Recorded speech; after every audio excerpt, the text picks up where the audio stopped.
Alright, so today we're going to be making a lower calorie version of orange chicken. And some of you out there might be thinking to yourself, why the hell would you go through the effort of making an Americanized Chinese food when at the end of the day you're going to end up with almost exactly the same product? Well, the answer is twofold. First, orange chicken is typically a breaded and deep fried recipe, which means that it's not exactly the healthiest. We're going to be taking a look on how we can make this a little bit healthier by just making it in the air fryer instead of the deep fryer. And second, it's as simple as just that it's kind of fun to cook, especially if you're doing it with somebody else. This is a perfect recipe for a date night in, or if you just want to cook with any of your family or friends or, whatever you're feeling. But without rambling on anymore, I think it's about time for us to get to this.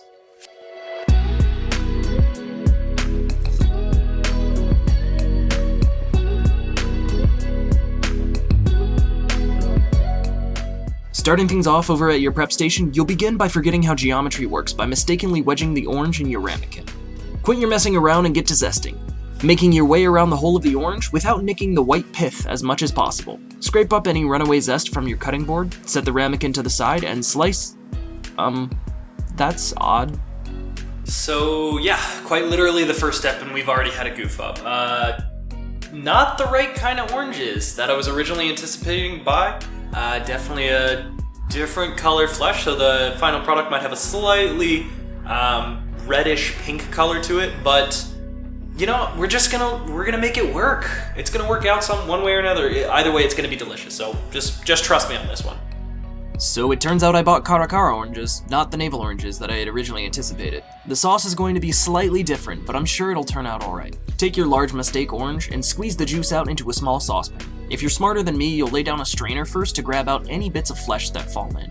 To that fresh squeezed juice, you'll add in 2 tablespoons of white sugar, 1 tablespoon of rice wine vinegar, 1 tablespoon of soy sauce, a 1/4 teaspoon of ginger, use freshly grated if you can, and a 1/4 teaspoon of garlic powder.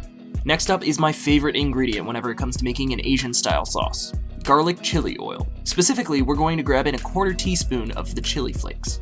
Get out your little whiskey boy and get everything a good mixy. Then, into a second pan, we're going to deposit 1 tablespoon of cornstarch. Use flour if you'd like, but it won't be gluten-free anymore. Walk off camera, then sneak in 2 tablespoons of water. Mix to incorporate it until well hydrated, then walk on over to the stovetop. Alright, now, sauce time. Cornstarch slurry off on a low on a second burner, and medium heat for our wet mixture. Mix occasionally in the saucepan, and bring up to a gentle simmer. And no worries if a small foam head develops, it's completely normal. Once it's simmered for about 3 minutes, you'll mix once more for good measure, exchange the pans, then pour your wet mixture in. Mix to combine with a whisk, and then sprinkle in a pinch or 2 of your orange zest. Start small, you can always add in more later. You'll let this simmer then on a medium-low heat until you're ready for it. And make sure to mix it around once in a while to avoid sticking to the bottom of the pan, and add in a tablespoon of water if it gets too thick or gelatinous. But, in the meantime, we're going to make a quick veggie fried rice. For this real basic veggie rice, you'll coat the bottom of a large skillet with about 1 to 2 tablespoons of canola, peanut, or vegetable oil, and set to a medium-high heat. Slide in a half of a white onion diced, followed by a tablespoon of garlic mince and ginger mince. Mix around and let sizzle for a few minutes, then once the smell of raw ginger has subsided, you'll pour in half of a rough chopped bell pepper, and about a cup of rough chopped baby bella mushrooms. The pan is going to seem a bit crowded at the moment, but don't worry, things will shrink as they begin to cook. Once the onions have begun to brown and everything is softened, pull all the veggies to the side. Tilt the pan and pour in 2 scrambled eggs. With the pan tilted down slightly, you'll begin to break apart and mix the egg in whenever it starts to solidify.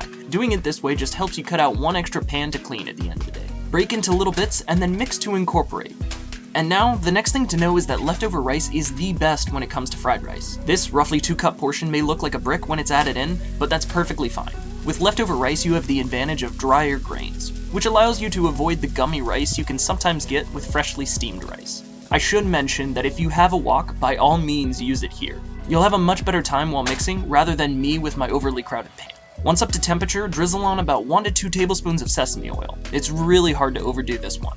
Along with a sprinkling of MSG, because after all we're making Americanized Chinese food, and lastly a dousing of soy sauce. Mix to combine and then leave at a medium-low heat, stirring occasionally to prevent burning. And now onto the reason y'all actually came to this video, the gluten-free air fryer chicken bits. Scoop into your bag a 1/4 cup of cornstarch, add a dash of garlic powder, a slightly larger amount of black pepper, and then shake vigorously to combine. Next, for this 2-person helping, slice 1 breast per person into about 1-inch cubes. Then place all the chicken bits into a bowl filled with 2 beaten eggs. Now for the real weird texture feeling. Use your hands and fingers to mix and incorporate that egg all around the chicken. Once coated, deposit the bits into the dry mixture, trying to avoid bringing in too much of the excess egg wash. Cover with another quarter scoop of cornstarch on top, and then release all of your suppressed aggravation and anxiety with this homemade shake weight. Spray a tray to prevent stickage, pour out your chicken bits, and then separate from one another. Lastly, spray a bit more canola oil on the top layer. Then, if you have a standing air fryer like me, you'll space out your chicken bits as much as possible, with the larger pieces set towards the center. Place the cover around the outside, then cook on 375 Fahrenheit for about 8 minutes on one side, flip and check the temperature.